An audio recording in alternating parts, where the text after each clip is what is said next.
जी से पूछ रही, नाइक जी जवाब दे दें एक बार, बोलिए नाइक। अब मुझे जवाब देने का मौका दीजिएगा अनइंटरप्टेड, मैंने किसी में इंटरप्ट किया। देखिए सुचारिता जी, आपका चैनल जो है राष्ट्रीय चैनल नहीं बल्कि इंटरनेशनल चैनल है, और मैं ये कहना चाहती हूँ कि जिस शब्द का आपने प्रयोग किया अपने डिबेट पे, मिर्ची शब्द का, ये कोई बहुत सभ्य समाज की ये लैंग्वेज नहीं है, इसको संशोधित करेंगे तो उचित रहेगा।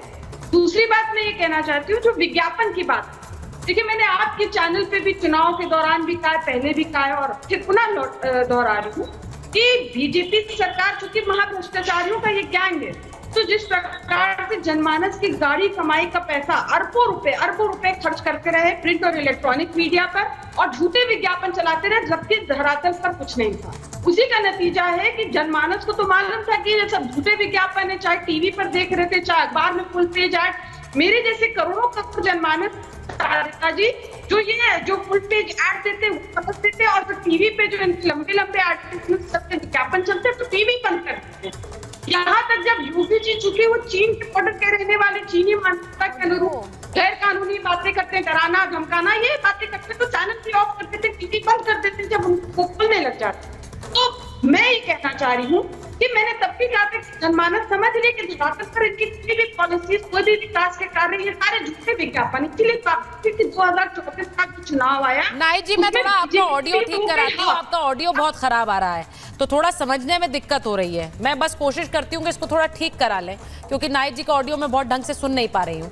अब देखिए, आपके साथ दो लोग इस वक्त स्क्रीन पर हैं जो सोशल मीडिया पे बेहद लोकप्रिय हैं। एक मनीष जी हैं, एक अनामिका जी हैं। मुझे लगता है राकेश जी, नेता के साथ साथ आप भी सोशल मीडिया पे बहुत लोकप्रिय हो गए, आपको भी उसी कैटेगरी में मैं रख देती हूँ।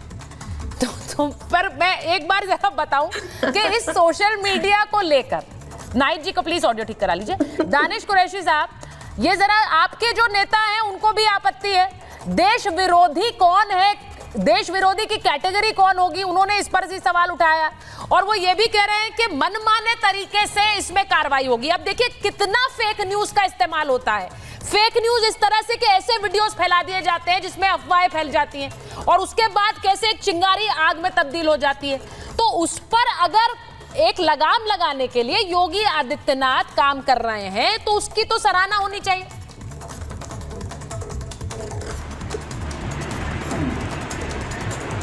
जवाब दूं? हाँ बोले ना प्लीज।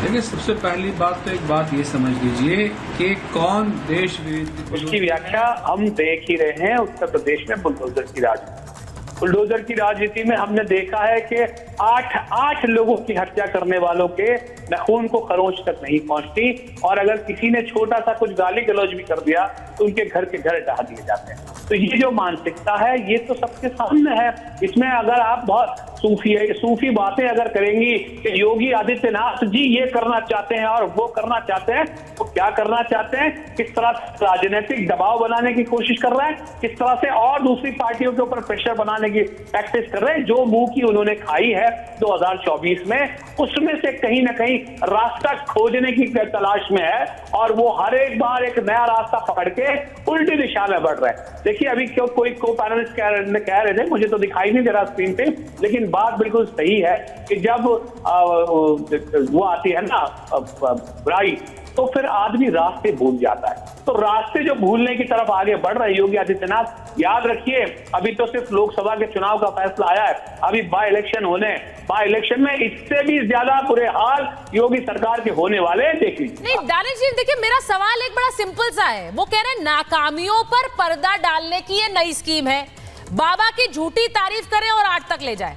अब ये किसी को फोर्स नहीं किया जा रहा, जैसा मैंने कहा कि हर सरकार इस तरह की पॉलिसी चलाती है अपने प्रचार प्रसार के लिए, और इसीलिए हम वो गवर्नमेंट एड्स देखते हैं चलते हुए अलग अलग चैनल्स पर भी, अखबारों में भी, वो एक बाकायदा स्कीम है। तो मुझे ये बताइए कि उसमें दिक्कत क्यों नहीं होती है जब बाकी कोई करता है, जब योगी आदित्यनाथ करते हैं अनामिका जी, तब ये ज्यादा तकलीफ दे क्यों है? क्यों इन्हें नहीं नजर आता कि पंजाब की सरकार भी कर रही है वही काम? बिल्कुल सही बात है। ये तभी क्यों होता है जब योगी आदित्यनाथ जी झूठे सच्चे हर मुद्दे पर रोष निकाला करते हैं, झूठे सच्चे हर मुद्दे पर रोष निकाला करते हैं। सांप तो चंदन पर भी इन्हें आक्रोश निकाला करते हैं, और अंधियारों से मेल है जिनका, जिनकी नजर भी मैली है, वो तो अंबर सूरज तक में दोष निकाला करते हैं। वो तो अंबर सूरज तक में दोष निकाला करते हैं। कारण ये है कि लोगों से ये हजम ही नहीं हो रहा है कि ये इतना अच्छे से चल कैसे रहा है, ये जो काम हो रहा है वो लोगों तक पहुंच कैसे रहा है। एक योजना सरकार की, कोई ऐसी योजना जो लोगों के लिए लाभप्रद है। बहुत सारे लोग आज भी ऐसे हैं जिन्हें ये पता ही नहीं चलता कि उनके हित में कौन सी योजना चल रही है। वो योजना यदि उन तक पहुंच रही है और उन तक पहुंचाई जा रही है, उस योजना को पहुंचाने के लिए यदि कोई माध्यम इन्फ्लुएंसर्स को बना रहा है, और वो इन्फ्लुएंसर्स जो कि रोजगार के लिए बहुत बड़े रास्ते को चुना जा रहा है, किसी भी ऐसे माध्यम को चुना जा रहा है।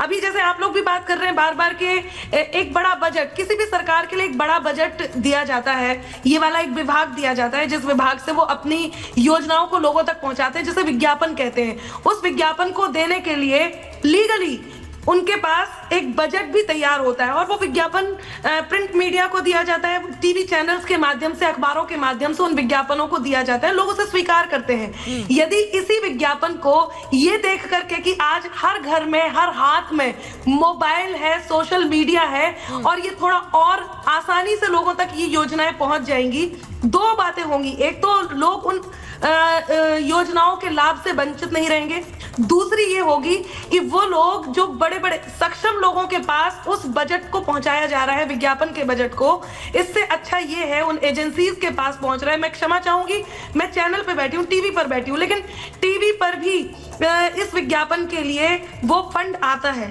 यदि उन सक्षम लोगों के बजाय उन लोगों को ये फंड पहुंचा दिया जाए जो लोग अपनी सृजन क्षमता से लोगों तक पहुंच रहे हैं, जिनके पास इतने फॉलोअर्स हैं, जो अपनी बात बहुत आसानी से पहुंचा पा रहे हैं, उस आसानी से पहुंचाई हुई बात में साथ में यदि वो सरकार की योजना को भी पहुंचा पा रहे हैं, और कई सारे लाभ एक साथ हो रहे हैं। एक लाभ तो ये हो रहा है कि उनको रोजगार मिल रहा है, उनकी सृजनशीलता को, उनकी सृजन क्षमता को सम्मान मिल रहा है, उन्हें आशीर्वाद मिल रहा है। नाइट जी क्या तस्वीर और दूसरा ये लाभ हो रहा है कि लोग योजनाएं दिखा रहे हैं।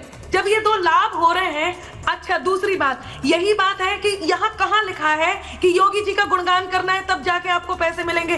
भाई बात जो है वही बात की जाए ना, जो बात है नहीं उस बात को क्यों कहा जा रहा है? किसने कहा कि मुझे ऐसा लगता है गुणगान किए जो बात शुरुआत में राकेश जी ने कही वो डिबेट का क्रक्स है, वो इस पूरे महाभारत में केंद्र बिंदु में वही है।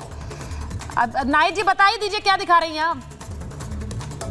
क्योंकि मेरा आवाज आप लोग ने काट दिया था, कोई बड़ी नई बात नहीं। कल भी मैं डिबेट में थी तो ऐसे ही मना कर दिया था, ऑडियो नहीं आ रहा, ऑडियो नहीं आ रहा, मुझे बोलने नहीं। मैम प्लीज, मैं तो दिखा रही हूं, ऑडियो काट दिया था वाली बात नहीं है मैम। आप वीडियो से जुड़ती है जिसका ऑडियो खराब ही रहता है, तो मैं आपसे अनुरोध कर दूंगी, कैमरा मैं अनुरोध कर दूंगी, तो भी यही स्थिति होती है। इसीलिए ऐसा नहीं होता है, ये आरोप मत लगाइए, वही वाले आरोप हैं जो पॉलिसी पर अब आप लगा रही हैं। आपको तब नहीं नजर आता जब ये पंजाब सरकार करती है, क्योंकि वहां पर केजरीवाल है, वहां पर कांग्रेस है, राजस्थान में वो सोशल मीडिया इन्फ्लुएंसर्स को पैसे दे दो वो ठीक है। प्रचार उत्तर प्रदेश में होता है ये प्रचार, पंजाब सरकार का प्रचार राज्य में अलग भी। मनीष जी को स्क्रीन पर लीजिए। हाँ बोलिए बोलिए। ये सब देखकर घबरा रहे हैं आप लोग। नहीं, आप लोग का क्या मतलब है? व्हाट इज आप लोग? ये लोग ये देख के घबरा रहे हैं, आप लोग का क्या मतलब है? नाहिद जी मुझे लगता है कि एक बोलूं कि नहीं बोलूं, डिमार्केशन ना आपको रखनी पड़ेगी। हर किसी पर हमला करने से नहीं बात जाती है। अब मैं बोलूं कि नहीं बोलूं? बोल लीजिए, क्योंकि पहले भी नहीं बोलने दिया। देखिए मैं तो ये दिखा रही हूँ कि भाजपा की ये पॉलिसी है। दरअसल जो ये मैंने फोटोज दिखाई, ये पॉलिसी है कि जो जितना बड़ा रेपिस्ट होता है वो उतना बड़ा भाजपा का पदाधिकारी होता है। ये दरअसल भाजपा का पॉलिसी है, भाजपा गैंग की।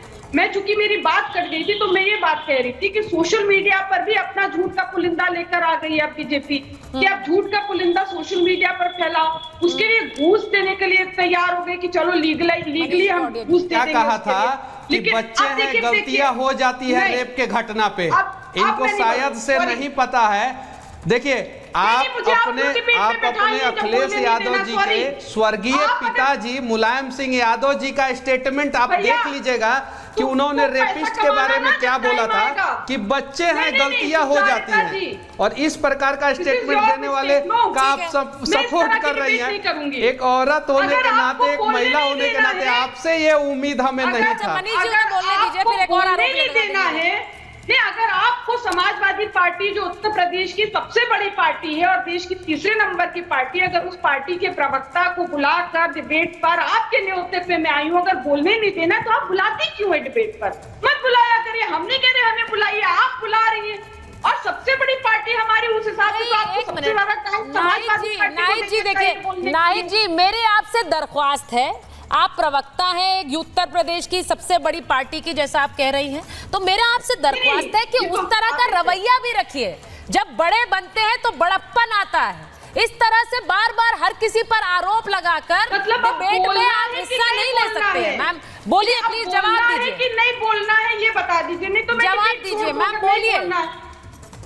जो घूस देने की बात जो बीजेपी कर रही है, तो घूस, झूठे प्रोपेगेंडा, झूठ का पुलिंदा देने के लिए बात कर रही है। और किसको पैसा दे रही है? जनमानस का जो गाड़ी कमाई का पैसा है, टैक्स के नाम पे वसूल कर वो बीजेपी के नेता, आरएसएस के नेता, बीजेपी के आईटी। अरे भाई नाहिद जी, ये कैसी बात आप कर रही हैं? मुझे ये समझ नहीं आ रहा है। नहीं, जनमानस का पैसा दे रही है मतलब सरकारें टैक्स के पैसे से ही काम करती है कि नहीं करती है? आप डिक्टेटर हो कि मैं आपकी बात करने यहाँ बैठी हूँ? लीजिए, ये देखिए, ये एक नया आरोप है, ये नया आरोप है। नाहिद जी, दिस इज वेरी अनफॉर्चुनेट। मैं आपको बताऊं, ये जिस तरह के आरोप आप लगा रही, डिक्टेटर है भाई, सरकारें काम कैसे करती हैं? टैक्स के पैसे से ही काम करती हैं। एक बात बता दीजिए, आप मुझे बात बता दीजिए, अखिलेश जी के समय में कोई प्रचार विभाग नहीं था? प्रचार प्रसार नहीं करते थे वो पार्टी का? बोली हैं नहीं करते थे शायद, मुझे नहीं लगता वो करते थे। और अगर वो करते थे तो वो लोगों के टैक्स के पैसे से ही करते थे। ये लोग ये पता नहीं क्या तर्क दे रही है, या तो आपको पता नहीं है गवर्नमेंट फंक्शन कैसे करती है। नहीं तो मैं आपके ये लोग सोशल मीडिया इन्फ्लुएंसर का दुश्मन है। मैं आप नहीं, मुझे ये डिक्टेटर टाइप की भाषा पसंद नहीं है Nahid ji. I don't like this kind of language. ठीक, धन्यवाद। मुझे ये बिल्कुल पसंद नहीं है जिस तरह की भाषा का आप इस्तेमाल कर रही हैं।